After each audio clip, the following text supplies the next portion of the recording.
Hi. എനിക്കങ്ങനെ introduction കൊടുക്കണം എന്നൊന്നും അറിയില്ല, ഞാൻ നോക്കിയിട്ടില്ല. പക്ഷെ എനിക്ക് ഈ ഒരു വീഡിയോ എന്തായാലും ചെയ്യണമെന്ന് തോന്നി. ഓക്കെ, സോ ഞാനിപ്പോൾ എനിക്കറിയാം കുറേ നോയ്സ് വരുന്നുണ്ട് കേട്ടോ. സോ അതൊക്കെ ഒന്ന് എക്സ്ക്യൂസ് ചെയ്യാം. ഞാനിപ്പോൾ ഒരു വെയിറ്റ് ലോസ് ചലഞ്ചാണ് ചെയ്യുന്നത്. ഓക്കെ, അപ്പൊ എനിക്കറിയാം ഈ വീഡിയോ ഒന്നും ഒരുപാട് പേരിലേക്ക് എത്തില്ല, കാരണം നമ്മൾ ഇപ്പോൾ സ്റ്റാർട്ട് ചെയ്തിട്ടുള്ളൂ. പക്ഷെ എനിക്ക് ഈ വീഡിയോ ചെയ്യണമെന്ന് തോന്നി. സോ ഇപ്പൊ ഞാൻ എൻ്റെ വെയിറ്റ് വരുന്നത് 77 kg ആണ്. ഒരു 2 to 3 years ഓളം എടുത്തിട്ടുണ്ടായിരുന്നു. അതായത് ആ ഒരു വെയിറ്റിലേക്ക് ഞാൻ എൻ്റെ ഒരു മാക്സിമം ഈ ഒരു വെയിറ്റിലേക്ക് ആവാനായിട്ട് ഒരു ടൈം വരെ ഞാൻ അതിൽ കംഫർട്ടബിൾ ആയിരുന്നു.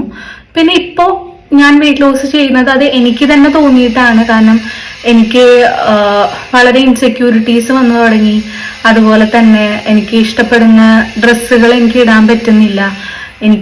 അതായത് നമ്മളൊരു എന്താ പറയാ, സോഷ്യൽ ബീയിങ് അല്ലാതെ അതിൽ നിന്ന് വളരെ എക്സ്ക്ലൂഡഡ് ആവാൻ നമ്മുടെ മൈൻഡ് ശ്രമിക്കുന്ന പോലെ ആ ഒരു ഇതിലേക്ക് എൻ്റെ മൈൻഡ് എത്തിത്തുടങ്ങി. ഓക്കെ, അപ്പൊ അതുകൊണ്ടാണ് എനിക്ക് എൻ്റെ എല്ലാ കാര്യങ്ങളിലും എൻ്റെ വെയിറ്റ് എഫക്ട് ചെയ്യാൻ തുടങ്ങി. അതുകൊണ്ടാണ് എനിക്ക് വെയിറ്റ് കൺട്രോൾ ചെയ്യണം, അല്ലെങ്കിൽ എനിക്ക് വെയിറ്റ് കുറയ്ക്കണം എന്ന് എനിക്ക് തോന്നിയത്. പക്ഷേ എനിക്ക് ഇന്ന് പറയാനുള്ളത് അതൊന്നുമല്ല, നമ്മുടെ ചുറ്റുമുള്ള ആളുകളുടെ ആറ്റിറ്റ്യൂഡാണ്. അതായത് ഒരാള് ഇപ്പോ അത്യാവശ്യം നമ്മൾ വണ്ണം വെച്ചിട്ടുണ്ടെങ്കിൽ, അല്ലെങ്കിൽ ഒരു ഫുൾ ഫിഗർ ആയിട്ടുണ്ടെങ്കിൽ ആൾക്കാരുടെ ഒരു ആറ്റിറ്റ്യൂഡിനെ പറ്റിയിട്ടാണ് എനിക്ക് പറയാനുള്ളത്. ഇപ്പോൾ എനിക്കറിയാം, ഇപ്പൊ എന്നെ പോലുള്ള ഒരുപാട് ആൾക്കാർ നമ്മളിപ്പോ വെയിറ്റ് കൂടിയിട്ടുണ്ടെങ്കിൽ ഇപ്പൊ പുറത്തു പോവാൻ ഏറ്റവും നമ്മൾ ഇൻസെക്യൂർഡ് ആവുന്നതിന്റെ മെയിൻ റീസണും ഇതുപോലുള്ള ഒരുപാട് ആൾക്കാരാണ്. എല്ലാവരുടെ ഒരു കമന്റ്സ് ആണ്. ഇപ്പൊ നമ്മൾ ഫസ്റ്റ് കാണുമ്പോ നമ്മൾ സുഖമാണോ, എങ്ങനെ ഇരിക്കണോ എന്നല്ല അവർ ചോദിക്കുന്നത്. അവർക്ക് ആദ്യം നമ്മളെ കാണുമ്പോൾ അവർക്ക് പറയാനുള്ളത് നമ്മുടെ വണ്ണം, അല്ലെങ്കിൽ തടി വെച്ചൂലോ, വണ്ണം വെച്ചൂലോ. അതായത് ഒരുപാട് പേര് ചിലപ്പോ നമ്മളിങ്ങനെ കഷ്ടം, എന്താ പറയാ, നമ്മളിപ്പോ മൂക്കിൽ വിരല് വെച്ച് സംസാരിക്കാന്ന് പറയില്ലേ, അത്രയും നമുക്കൊരു എന്താ പറയുന്ന ഒരു വെറുപ്പുള്ള ഒരു എന്തെങ്കിലും കാണുമ്പോ നമ്മള് സംസാരിക്കില്ലേ, അങ്ങനത്തെ എക്സ്പ്രഷനൊക്കെ ഇട്ടിട്ടാണ് ഒരുപാട് പേര് സംസാരിക്കുന്നത്. അത് ഞാൻ ഒരുപാട് എക്സ്പീരിയൻസ് ചെയ്തിട്ടുണ്ട് എൻ്റെ ലൈഫിൽ. അതുകൊണ്ടാണ് എനിക്ക് പുറത്തേക്ക് പോകാനാണെന്നുണ്ടെങ്കിലും, ഇപ്പോ എന്നെ അത്രയും അറിയുന്ന എൻ്റെ ക്ലോസ് ഫ്രണ്ട്സിനെ അറിയാം, ഞാൻ അത്രയും ആക്റ്റീവ് ആയിരുന്ന ഒരാളായിരുന്നു. ഞാൻ വളരെ ഒരു സോഷ്യൽ ബീയിങ് ആയിരുന്നു. പക്ഷെ അതിൽ നിന്നൊക്കെ ഞാൻ എക്സ്ക്ലൂഡ് ചെയ്ത്, അല്ലെങ്കിൽ എനിക്ക് എല്ലാത്തിനുള്ള കോൺഫിഡൻസ് എനിക്ക് പോയി. ഒരു ഫോട്ടോ എടുക്കാനോ അല്ലെങ്കിൽ എന്താണെന്നുണ്ടെങ്കിലും എനിക്ക് ഒട്ടും കോൺഫിഡൻസ് ഇല്ലാതെയായി. എനിക്ക് അറിയുന്ന ആൾക്കാരെ പോലും, എൻ്റെ ഫ്രണ്ട്സിന്റെ അടുത്ത് പോലും ഞാൻ മീറ്റ് ചെയ്യാൻ പോകാറില്ല. കാരണം ഫസ്റ്റ് എല്ലാവരും പറയുന്നത് നമ്മുടെ വണ്ണത്തെ പറ്റി മാത്രമാണ്. അതിൽ നമുക്ക് ഏറ്റവും ഹേർട്ട് ആവുന്നത് പല ആൾക്കാർക്കും നമുക്കറിയാം അല്ലേ. ഇപ്പൊ ഹോർമോണൽ ചേഞ്ചസ് കാരണമായിരിക്കും. ഇപ്പൊ മിക്കതും സ്ത്രീകളുടെ ഇടയിൽ ഹോർമോണൽ ചേഞ്ചസ് കാരണം നമുക്ക് വണ്ണം വെക്കുന്നവരുണ്ടായിരിക്കാം, സ്ട്രെസ് കാരണമായിരിക്കാം, അങ്ങനെ പല പല കാരണങ്ങൾ കൊണ്ടായിരിക്കാം. പക്ഷെ എന്തുകൊണ്ടാണ് അവര് ഇപ്പൊ വണ്ണം വെച്ചത്, അതൊന്നും അവർക്ക് അറിയേണ്ട ആവശ്യമില്ല. അവർ ഫസ്റ്റ് വന്നിട്ട് പറയുന്നത്, എല്ലാവരും വിചാരിക്കുന്നത് ഈ വണ്ണം വെക്കുന്നത് ലൈക്ക് 24/7 ഇരുന്നിട്ട് നമ്മൾ ഫുഡ് കഴിക്കുന്നത് കൊണ്ടാണ്. ഓക്കെ, അതൊരു റീസൺ ആണ് കേട്ടോ, അല്ലാന്നല്ല ഞാൻ പറയുന്നത്. പക്ഷെ എന്താണ് അതിന്റെ റീസൺ എന്ന് പോലും അറിയാതെയാണ് ആളുകൾ നമ്മളെ ബോഡി ഷെയിം ചെയ്യുന്നത്. സോ ഒരുപാട് ബോഡി ഷെയിമിങ് എനിക്ക് കിട്ടിയിട്ടുണ്ട്. ഇന്നലെ എനിക്ക് കിട്ടിയിട്ടുണ്ട്, എന്നും എനിക്ക് കിട്ടുന്നുണ്ട്. അതിന്റെ ഒരു ബെസ്റ്റ് പാർട്ട് എന്താന്ന് വെച്ചിട്ടുണ്ടെങ്കിൽ, ഈവൻ നമ്മുടെ വീട്ടിലുള്ളവർ പോലും തമാശ എന്ന രീതിയിലാണെങ്കിൽ പോലും നമ്മൾ ബോഡി ഷെയിം ചെയ്യുന്നുണ്ട്. സോ അങ്ങനെയുള്ള ആൾക്കാരോട് എനിക്ക് പറയാനുള്ളത്, നമുക്കറിയാം നമ്മളിപ്പോ നമ്മുടെ ബോഡി, ഇപ്പൊ എന്റെ ബോഡിയിൽ എന്തെങ്കിലും വ്യത്യാസം വന്നിട്ടുണ്ടെങ്കിൽ വേറൊരാളെക്കാളും കൂടുതൽ അതറിയുന്നത് എനിക്ക് തന്നെയാണ്. ഇപ്പൊ ഞാൻ വണ്ണം വെച്ചു എന്നുണ്ടെങ്കിൽ എനിക്കറിയാം അത് ഞാൻ വണ്ണം വെച്ചിട്ടുണ്ട് എന്നുള്ളത്. പക്ഷെ വേറൊരു തേർഡ് പേഴ്സൺ വന്നിട്ട് നമ്മളെ റിമൈൻഡ് ചെയ്യിക്കേണ്ട ആവശ്യമില്ല. ഇപ്പൊ ഞാൻ പറയുന്നത് സ്നേഹത്തിലും പറയുന്നവരുണ്ട് കേട്ടോ, അതായത് ഇപ്പൊ വണ്ണം കുറയ്ക്കണം അല്ലെങ്കിൽ അങ്ങനെ.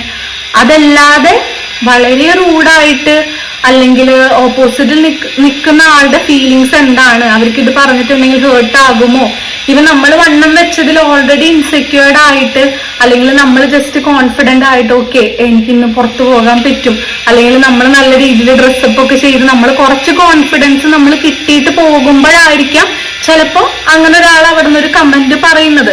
സോ ഓൾറെഡി ഈ നമ്മൾ വണ്ണം കൂടിയതിന്റെ പേരിൽ നമുക്ക് അറിയാം ഓൾറെഡി നമ്മുടെ മെന്റൽ ഹെൽത്ത് ആണ് ആദ്യം നഷ്ടപ്പെടുന്നത്.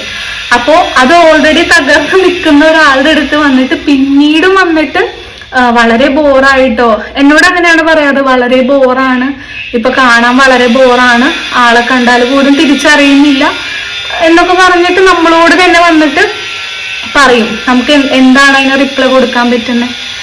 ഞാനൊന്നും റിപ്ലൈ ചെയ്യാറില്ല, ഞാനെല്ലാം പറയുന്നത് കേൾക്കാണ് ചെയ്യാറ്. പക്ഷെ നമുക്കത് ഒരുപാട് ഉള്ളിൻ്റെ ഉള്ളിൽ ഹേർട്ടാവും. കാരണം ഓൾറെഡി ഇൻസെക്യൂർഡ് ആയിട്ട് നടക്കുന്ന ഒരാളുടെ അടുത്ത് വന്നിട്ട് നിങ്ങൾ വണ്ണം വെച്ചു, അല്ലെങ്കിൽ എനിക്കറിയില്ല, അത് ഈവൻ വണ്ണം വെച്ചത് മാത്രമല്ല കേട്ടോ. അപ്പൊ വണ്ണം വെച്ചിട്ടുണ്ടെങ്കിലും ഇപ്പൊ നമ്മുടെ സ്കിൻ കളറിനെ പറ്റിയിട്ടാണെന്നുണ്ടെങ്കിലും മെലിഞ്ഞാലും എല്ലാത്തിനും ആളുകൾ അങ്ങനെ പറഞ്ഞുകൊണ്ടേയിരിക്കും. സോ അങ്ങനത്തെ ആൾക്കാരുണ്ടെങ്കിൽ നമ്മൾ അങ്ങനെ ഒരാളാവാതിരിക്കുക എന്നുള്ളതാണ് കേട്ടോ. അതുകൊണ്ടാണ് ഞാൻ ഈ വീഡിയോ ചെയ്തത്.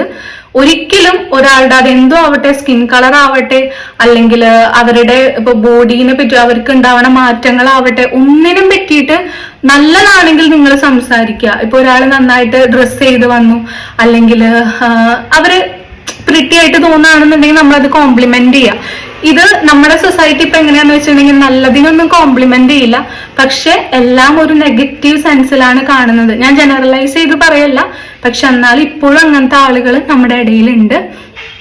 സോ എനിക്ക് അതിനെപ്പറ്റി ഒന്ന് സംസാരിക്കണം എന്നുണ്ടായിരുന്നു. അതുകൊണ്ടാണ് ഞാൻ ഈ വീഡിയോ ചെയ്തത്. ഇപ്പൊ ഞാൻ ഇരിക്കുന്നതും ഇതൊക്കെ ശരിയാണോ അതൊന്നും എനിക്കറിയില്ല. എന്റെ ഫസ്റ്റ് വീഡിയോ ആണ്.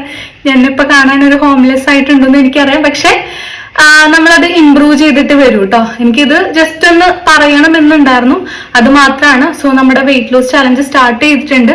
അത് ഞാൻ ആർക്കും വേണ്ടി ചെയ്യണതല്ല, ഞാനത് എനിക്ക് വേണ്ടി തന്നെ ചെയ്യുന്നതാണ്. എനിക്ക് പഴയ പോലെ ആവണം, അല്ലെങ്കിൽ എൻ്റെ ഒരു കോൺഫിഡൻസ് എനിക്ക് തിരിച്ചു കിട്ടണം, അതിന് വേണ്ടിയിട്ടാണ് ഞാൻ ചെയ്യുന്നത്. സോ ഒരുപാട് പേര് എന്നെ സപ്പോർട്ട് ചെയ്തിട്ടുണ്ട് കേട്ടോ. എനിക്ക് കുറെ പേഴ്സണൽ മെസ്സേജസ് അയച്ചിട്ടുണ്ടായിരുന്നു, പഴയ പോലെ ആവണം എന്നൊക്കെ പറഞ്ഞിട്ട് ഒരുപാട് പേര് മെസ്സേജ് അയച്ചിട്ടുണ്ടായിരുന്നു. എനിക്ക് ഒരുപാട് സന്തോഷമായി. സോ അതുപോലെ തന്നെ എന്നെ ഒന്ന് സപ്പോർട്ട് ചെയ്യുക, എന്നെ നല്ല രീതിയിൽ മോട്ടിവേറ്റ് ചെയ്യുക. നിങ്ങൾക്കും എന്തെങ്കിലും ടിപ്സ് ഒക്കെ എനിക്ക് പറഞ്ഞു തരാനുണ്ടെന്നുണ്ടെങ്കിൽ അതൊക്കെ പറഞ്ഞു തരാം. ഓക്കെ, അപ്പൊ നമുക്ക് ഒരു 100 ഡേ വെയിറ്റ് ലോസ് ചാലഞ്ച് നമുക്ക് സക്സസ് ആയിട്ട് കംപ്ലീറ്റ് ചെയ്യാൻ പറ്റുമെന്ന് വിചാരിക്കുന്നു. സോ എല്ലാവരും എൻ്റെ എന്താ പറയാ യൂട്യൂബ് ചാനലൊക്കെ ഒന്ന് സബ്സ്ക്രൈബ് ചെയ്തിട്ട് എന്നെ അതിന് വേണ്ടിയിട്ട് മോട്ടിവേറ്റ് ചെയ്യാം. Okay, thank you.